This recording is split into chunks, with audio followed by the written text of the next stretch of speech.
પ્રશ્ન 3 નો પહેલો પ્રશ્ન સ્વાધ્યાય 1.3 1 ભાગ્યા વર્ગમૂળમાં 2 અસમ્ય છે તેમ સાબિત કરો.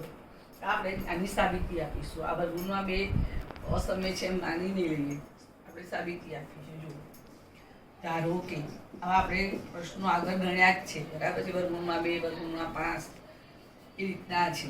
તો 1 ભાગ્યા વર્ગમૂળમાં 2 સમય સંખ્યા છે. તેથી 1 ભાગ્યા વર્ગમૂળમાં 2 બરાબર a/b લો, જ્યાં ગુસા અ b બરાબર 1 અથવા a અને b કોપ્રાઇમ છે, બરાબર.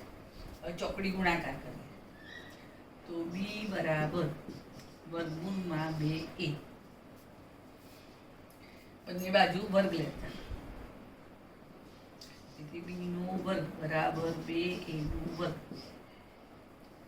પરિણામ બરાબર 1. બંને બાજુ વર્ગ લેતા,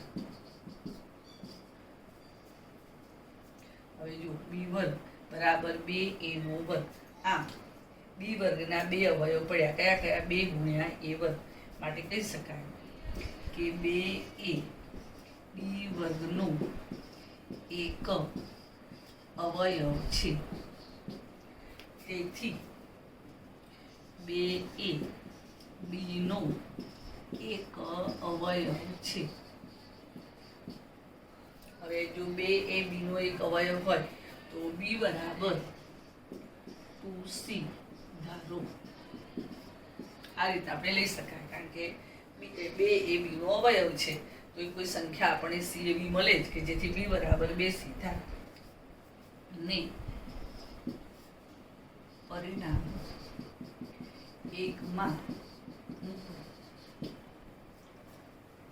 તો 2c નો વર્ગ બરાબર 2a નો વર્ગ. તેથી 4c વર્ગ બરાબર 2a વર્ગ. બંને બાજુ 2 વડે ભાગતા, બંને બાજુ 2 વડે ભાગીએ તો આપણને આવું મળશે. તેથી 2c વર્ગ બરાબર a વર્ગ. તેથી a વર્ગ બરાબર 2c વર્ગ. તેથી ફરીથી પાછું કહી શકાય કે 2a a વર્ગનો એક અવયવ છે. તેથી 2a a નો એક અવયવ છે. આમ 2a a અને b બંનેનો એક અવયવ છે, જે આપણી ધારણાથી ખોટું છે. આપણે તેવું છે કે a અને b નો ગુસા 1 છે, અને અહીંયા આપણે એવું સાબિત કર્યું કે 2a અને b નો એક અવયવ છે, બરાબર છે. તો a અને b માં કોઈ કોમન અવયવ છે જ નહીં, અને આ તો એક કોમન અવયવ આવી ગયો. માટે આપણી ધારણા જે છે એ આપણા ધારણાથી શું આવ્યું? વિરુદ્ધ આવ્યું. તેથી આપણી ધારણા એટલે શું કે 1/√2 સમય સંખ્યા છે એ ખોટું છે.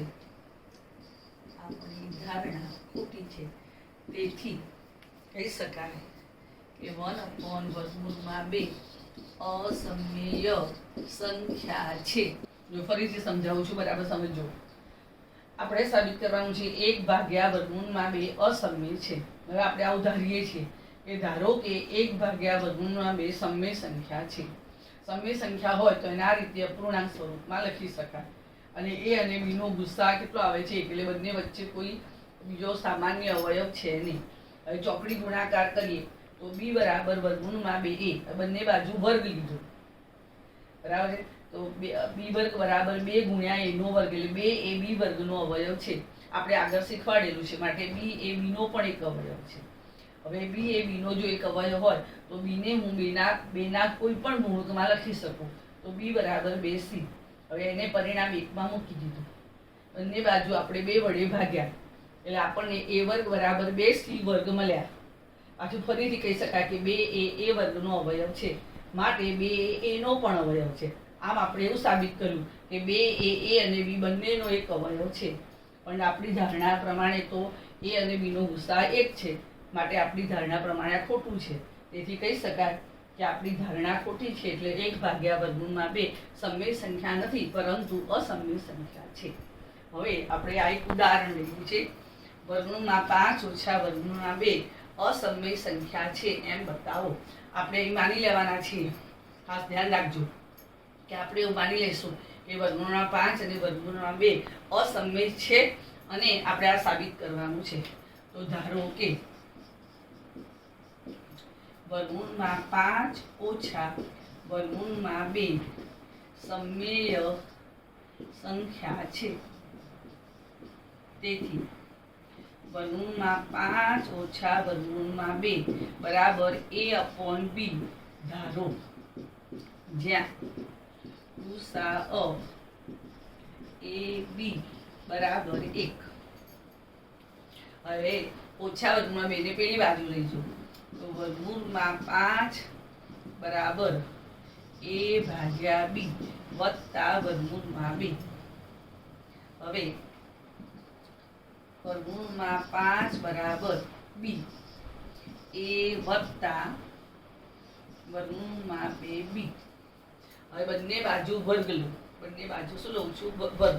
તો બંને બાજુ વર્ગ લેતા તો બંને બાજુ વર્ગ લઈશું એ શું થશે? √5 નો વર્ગ એટલે 5, પ્રથમ પદનો વર્ગ એટલે a નો વર્ગ વત્તા 2 ગુણ્યા પહેલું બીજું પદ. હવે એકવાર બંને બાજુ વર્ગ લખીને બતાવું તમને કે √5 નો વર્ગ બરાબર a વત્તા √2b અપોન b આખાનો વર્ગ. તેથી √5 નો વર્ગ એટલે 5 બરાબર પહેલા પદનો વર્ગ વત્તા 2 ગુણ્યા પહેલું બીજું પદ એટલે 2 √2ab વત્તા √2 નો વર્ગ એટલે 2b વર્ગ અપોન b નો વર્ગ.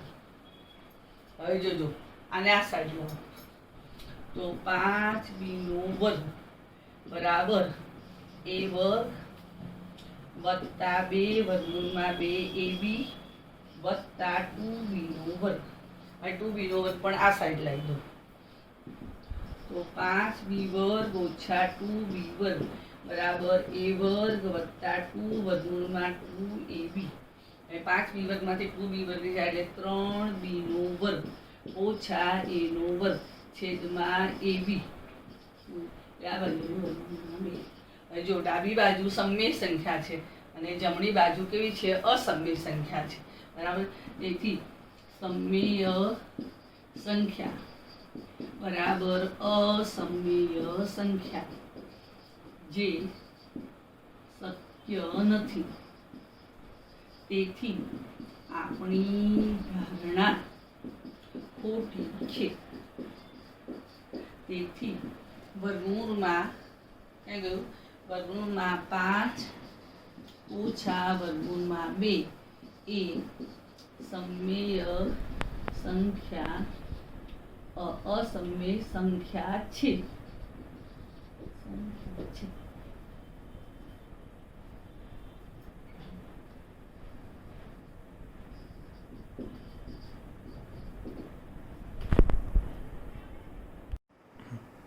જે ઉદાહરણ આપ્યું છે 10√2 વત્તા 7√3 સમમેય છે એમ સાબિત કરો. એમાં તમે આ રીતે તમે મેં ઘણું ઉદાહરણ એ રીતે તમે પ્રયત્ન કરજો એટલે તમે ગણી શકશો, બરાબર. આપણે ધોરણ 9માં સમમેય સંખ્યાઓનું દશાંશ નિરૂપણ શીખી ગયા છે. તમને એવા કેટલી તમને ખ્યાલ પણ છે, પરંતુ અહીંયા હું કેટલાક ઉદાહરણો આપી અને વધારે સ્પષ્ટ થઈશ. જો ધ્યાન આપજો. 0.135 તો આપણે આવું લખી શકાય કે 135 છેદમાં 1, 2, 3 એટલે 1000. હવે જો તમે 1000ના અવયવો પાડો તો શું આવશે કે 1000ના અવયવ આપણે પાડીએ. દર વખતે નહીં પાડવું પણ એકવાર સમજાયું. 2 500, 2 250, 2 125, 5 25, 5 5 5 1 એટલે 135 છેદમાં 2 ની 3 ઘાત ગુણ્યા 5 ની 3 ઘાત. જો એક લખો કે 17 અષ્ટાંશ. તો 17 અષ્ટાંશ તો હું આવી રીતે લખી શકું 17 ભાગ્યા 2 ની 3 ઘાતાંક. હવે આના મારે જો દશાંશ સ્વરૂપમાં ફેરવવું હોય તો આને ફેરવી શકું છું. કેવી રીતે ફેરવી શકું જુઓ તો ઉપર અને નીચે 5 ની 3 ઘાત વડે ગુણ. તો 2 ની 3 ઘાત ગુણ્યા 5 ની 3 ઘાત. તો 17 ગુણ્યા 5 ની 3 ઘાત એટલે 125. એટલે 125 ગુણ્યા 17. બરાબર. હવે 17 ગુણ્યા 125 છેદમાં 2 ગુણ્યા 5 એટલે 10 ની 3 ઘાત. બરાબર. તો હવે જોજો કેટલી લખીશું 17 50 85 બધી આવી 8. 17 દુ 34, 34 ને 8 42 બધી આવી 4 એટલે 2125 ભાગ્યા 1000 બરાબર 2.125. આ રીતે એક બીજું હજી ઉદાહરણ લો. જોજો સમજો હજી કે 0.14 તો 14 ભાગ્યા 100 25 ચોક 100 એટલે 5 નો વર્ગ ગુણ્યા 2 નો વર્ગ. આવી તમે ઘણી બધી સંખ્યાઓ તમે લઈ શકો. પણ તમે જુઓ કે આ 7 દશાંશ છે. બરાબર. એનું મેં અપૂર્ણાંક સ્વરૂપ આપ્યું તો છેદમાં શું આવ્યું 2 અને 5ના જ અવયવ આવ્યા. 2 ની 3 ઘાત 5 ની 3 ઘાત. અહીં જુઓ આનું પણ મેં દશાંશ સ્વરૂપમાં અપૂર્ણાંક સ્વરૂપ આપ્યું તો એમાં પણ છેદમાં કોણ આવ્યું તો 5 ની 2 ઘાત અને 2 ની 2 ઘાત એટલે કે 5 અને 2ના જ અવયવ આવ્યા. અહીં જુઓ આ અપૂર્ણાંક હતો એના છેદમાં 2 ની 3 ઘાત હતી. હવે મારે એને 7 દશાંશમાં ફેરવવા માટે ઉપર નીચે મેં 5 ની 3 ઘાત વડે ગુણ્યા. કેમ? કારણ કે હું આ 2 ની 3 ઘાત આ સમજો ફરીથી કે આ 2 ની 3 ઘાત છે. હવે જો હું એને 5 ની 3 ઘાત વડે ગુણું તો જ અહીં 5 દુ 10 ની 3 ઘાત થાય. એટલે આ જેટલી ઘાતાંક હોય એટલી જ ઘાતાંક વડે મારે અહીંયા ગુણવું પડે.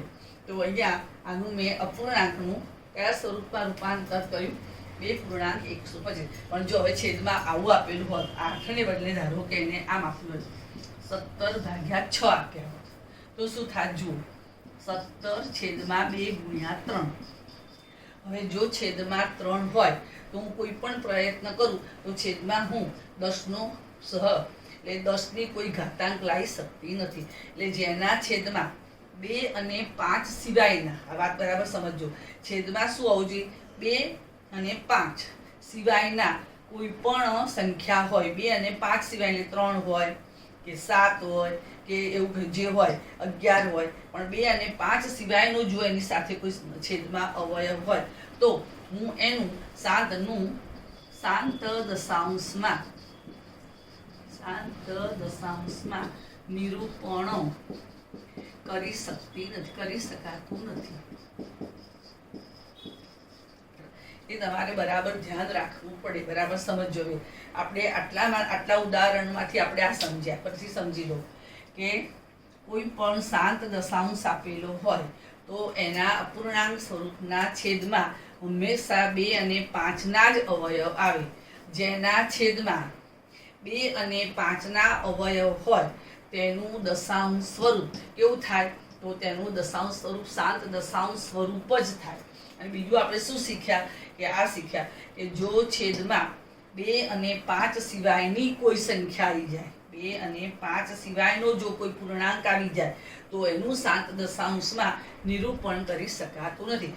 એનું આવૃત દશાંશમાં રૂપાંતર કરી શકાશે. અપૂર્ણાંક હોય બધા જ અપૂર્ણાંકનું આવૃત દશાંશમાં રૂપાંતર કરી શકાય છે, પરંતુ 7 દશાંશમાં નિરૂપણ કોનું કરી શકાય? ધોરણ 9માં ભણેલા છો. ફરીથી કહું છું એ 7 દશાંશમાં એ અપૂર્ણાંકોનું જ રૂપાંતર કરી શકાય જેની છેદમાં 2 અને 5ના જ અવયવ હોય. એટલે આ ટાઈપનું હોય કે જો P/Q એ એક અપૂર્ણાંક છે અને જો Q બરાબર હું એનું અવયવીકરણ 2ની m ઘાત ગુણ્યા 5ની n ઘાત ના સ્વરૂપમાં એનું રૂપાંતર કરી શકું તો હું કહી શકું કે P/Q એ શાંત દશાંશ છે.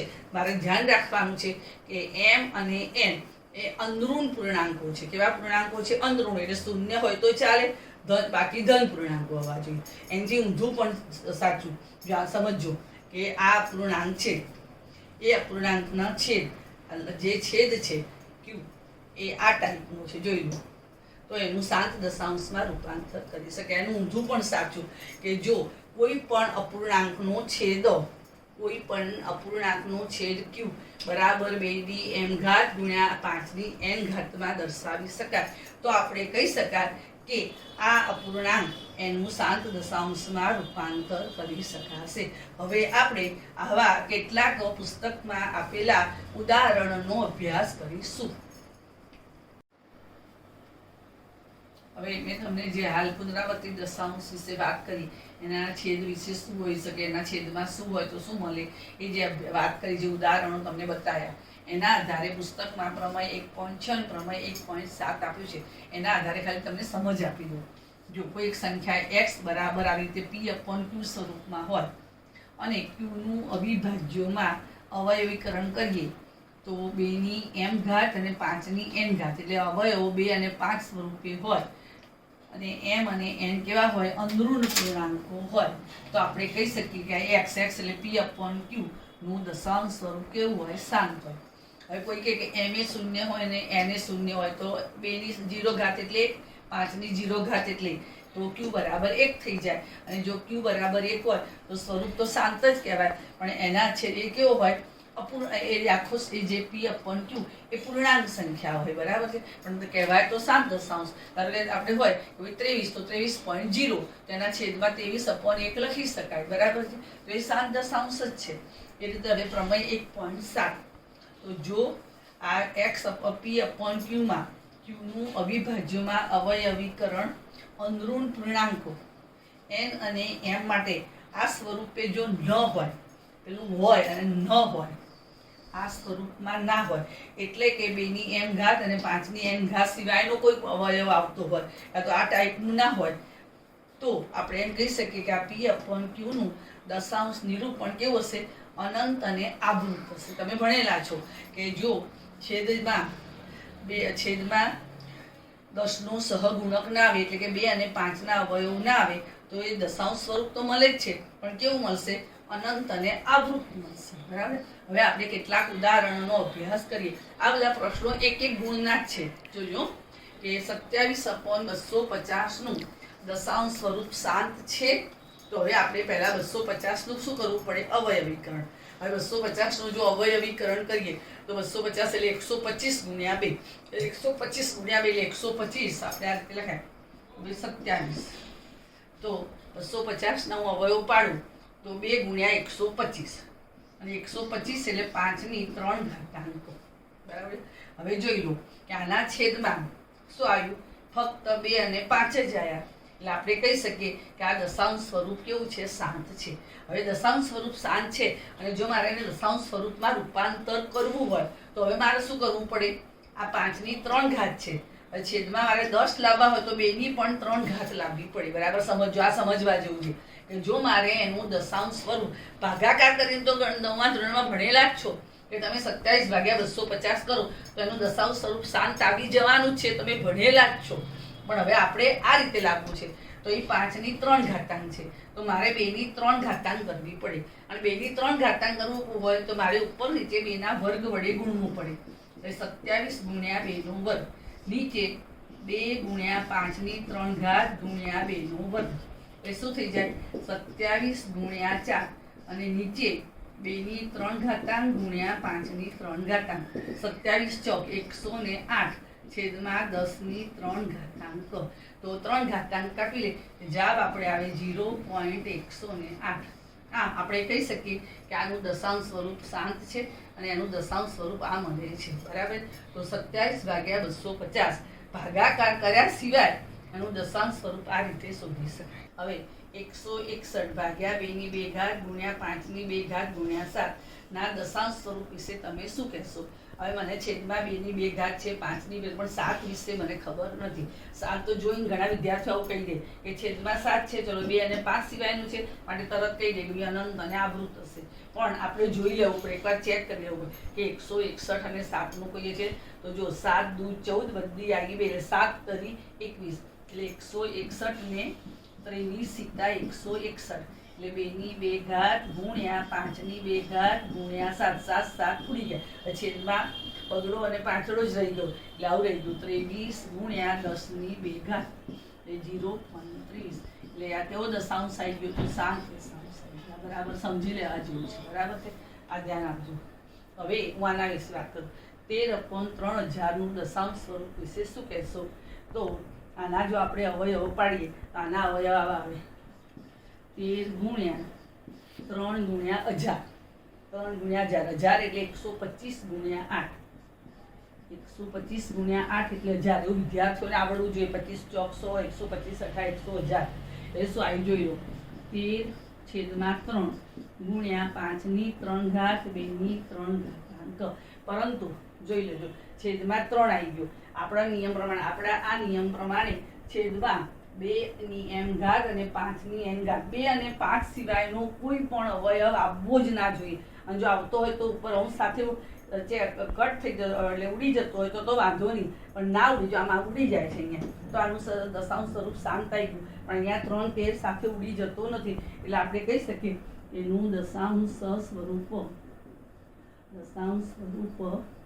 અનંત અને આવૃત છે શાંત નથી અનંત આવૃત છે બરાબર છે આ ખાસ તમારે સમજી લેવાનું છે હવે આની વાત કરીએ આવડી મોટી સંખ્યા આપી હોય તો એના દશાંશ સ્વરૂપ p/q માટે qના અવયવ વિશે તમે શું કહેશો તો આ ગમે તેટલી મોટી 7 દશાંશ આપેલી આ સંખ્યા છે 7 દશાંશ જોઈ લો 0.13 75 68 92 એ 7 દશાંશ છે એવું છે જોઈ લો બરાબર સમજી લેજો 7 દશાંશ છે 7 દશાંશ છે એટલે એના છેદમાં જે અવયવ આવશે એ અવયવ કેવા હશે તો 2 ની m ઘાત ગુણ્યા 5 ની n ઘાત સ્વરૂપના જ હશે એટલે એના અવયવ વિશે આપણે શું કહી શકીએ કે ભાઈ આના આધારે તમે કહી શકો આ પ્રમેયના આધારે કે ભાઈ આ 7 દશાંશ છે તેથી p/q સ્વરૂપમાં qના અવયવો 2 ની m ઘાત ગુણ્યા 5 ની n ઘાત સ્વરૂપના જ છે જ્યાં m અને n અંદરૂણ શું છે પૂર્ણાંકો છે હવે એક બીજું એક લખું છું ઉદાહરણ એ સમજો જરા કે તમને કોઈ આમ કે એક આપણે સંખ્યા લખીએ એક ઉદાહરણ જોજો આ પ્રકરણને આધારિત જ છે કે 2 3 4 5 6 7 8 9 5 સંખ્યા અવિભાજ્ય છે કે વિભાજ્ય તો તમારે એટલું જ જોવાનું છે કે તમે આના અવયવ પાડવા બેસો તો તમને ઘણી બધી વાર થાય બરાબર તો પણ ફક્ત તમારે ધ્યાન રાખવું જોઈએ કે આનો એકમનો અંક 5 છે જો એકમનો અંક 5 હોય તો એનો એક અવયવ તો 5 છે એટલે સંખ્યા પોતે પણ એક અવયવ થાય અને 1 પણ એનો અવયવ થાય અને 5 પણ એનો અવયવ આમ એને 3 અવયવ તો ફિક્સ થઈ જ ગયા અને જો 3 અવયવ એને આવી ગયા તો આપણે કહી શકીએ કે આ સંખ્યા કેવી છે વિભાજ્ય છે ફરીથી સમજાવજો કે જવાબ આનો આવો લખાય જવાબ કે આપેલી સંખ્યા નો એકમ અંક 5 છે તેથી કહી શકાય કે આપેલી સંખ્યાને ઓછામાં ઓછા 3 અવયવ છે તેથી સંખ્યા વિભાજ્ય છે. એ આ પ્રકરણ ઉપર આધારિત જ છે. એક આવો પ્રશ્ન પણ 1 માર્કમાં આવી શકે.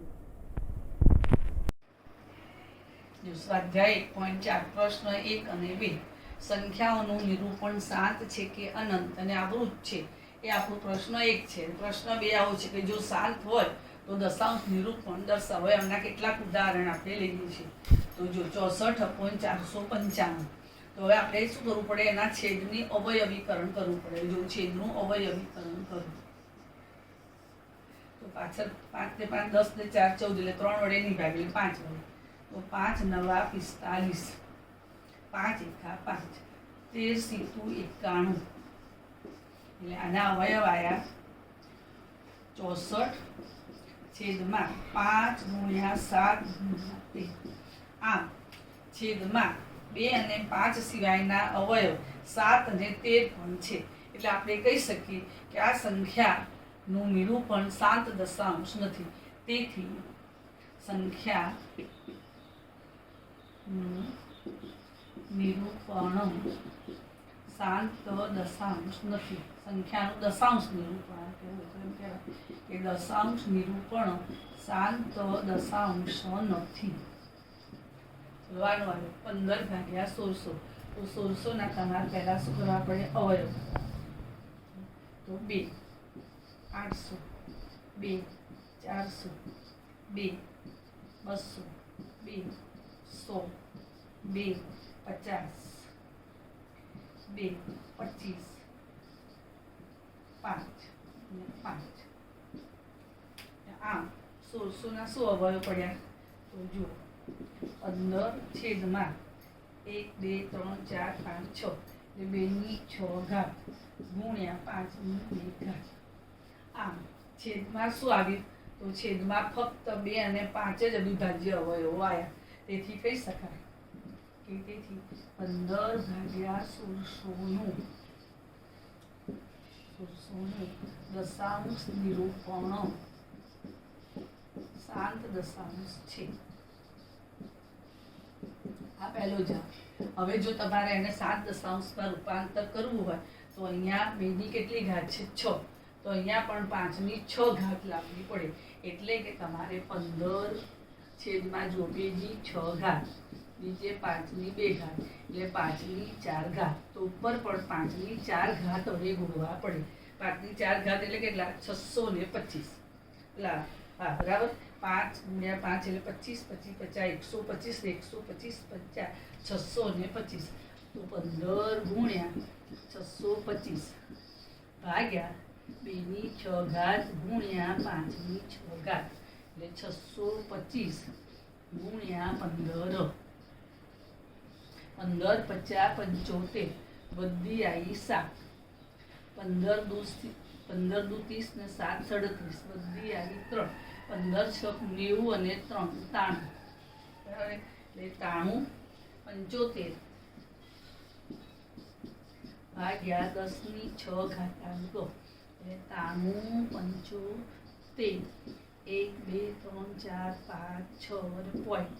આ એનું 7 દશાંશ. હવે આ પ્રશ્નમાં જુઓ આમાં 2 અને 5 ની છે પણ 7 પણ સાથે છે. એટલે એકલા ફક્ત 2 અને 5 નથી. તેથી આપણે કહી શકાય કે આપેલી સંખ્યાનું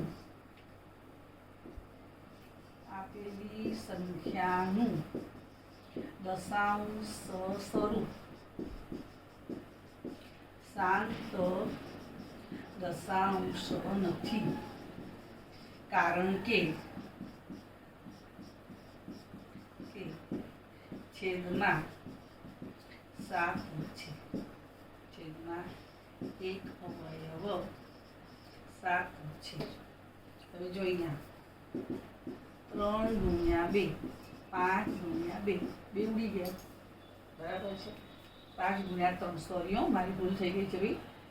5 × 3 3 3 ઉડી ગયા એટલે 2/5. હવે છેદમાં એકલો પાંચડો જ આવ્યો માટે એનું દશાંશ સ્વરૂપ શક્ય છે. ઉપર નીચે 2 વડે ગુણવું, નીચે 2 વડે ગુણવું એટલે 4/10 એટલે 0.4.